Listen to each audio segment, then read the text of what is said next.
Jananayagan audio launch ஜீ தமிழ்ல ஜனவரி 4ஆம் தேதி ரிலீஸ் பண்றது கன்ஃபார்ம் நியூஸ் தான்.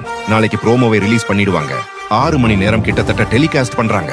அகைன் சொல்றேன், ஜனவரி 4ஆம் தேதி ஜீ தமிழ்ல டெலிகாஸ்ட் ஆக போகிற ஜனநாயகன் ஆடியோ லான்ச்சை 6 மணி நேரமும் மிஸ் பண்ணாம பாருங்க. இந்த ஆடியோ லான்ச்சை பார்க்கறப்ப ரொம்பவே என்ஜாய் பண்றதை விட ரொம்பவே பிரமிச்சு போவீங்க. அதை விட ரொம்பவே எமோஷனல் ஆவீங்க. போன்ல பார்க்கறவங்க ஈவினிங் 4:30 சேம் டைம் தான் ZEE5 ஆப்ல பாருங்க.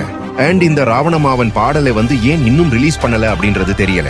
KVN ப்ரொடக்ஷன் சீக்கிரமா கொஞ்சம் ரிலீஸ் பண்ணி விடுங்க. இந்த எலிவேஷன் சாங்குக்காக ரொம்பவே வெறித்தனமா வெயிட் பண்றோம். ஒரு பேரே வரலாறு சாங்க்கு தான், ஒரு ஹிஸ்டாரிக்கல் மூவ்மெண்ட், ஒரு மாஸ் சாங் அப்படின்னு நினைச்சிட்டு இருந்தோம். ஆனா இப்படி ஒரு பாடலை மறைச்சு வச்சிருந்த KVN ப்ரொடக்ஷன்ஸ்க்கு ரொம்ப ரொம்ப நன்றி. ஏன்னா பாடல் அந்த அளவுக்கு சும்மா தீயா இருக்குங்க. மேபி இன்னைக்கு இல்ல நாளைக்குள்ள பாடல் ரிலீஸ் ஆயிடும். சும்மா மாசா வைப் பண்ணலாம். அடுத்து ட்ரெய்லருக்கான அப்டேட் வரணும். அப்புறம் ஜனநாயகனுக்கு ரொம்பவே ஹைப் அதிகமாயிடுச்சுங்க. H. வினோத் அவர்கள் கூட இது தளபதி படம் அப்படின்னு அடிச்சு சொல்லிட்டாரு. சோ தியேட்டர்ல தும்சாம் பண்றோம். அடியும் அதையும் கலந்து வச்சு விடிய விடிய விழுந்து வச்சா பொங்கல்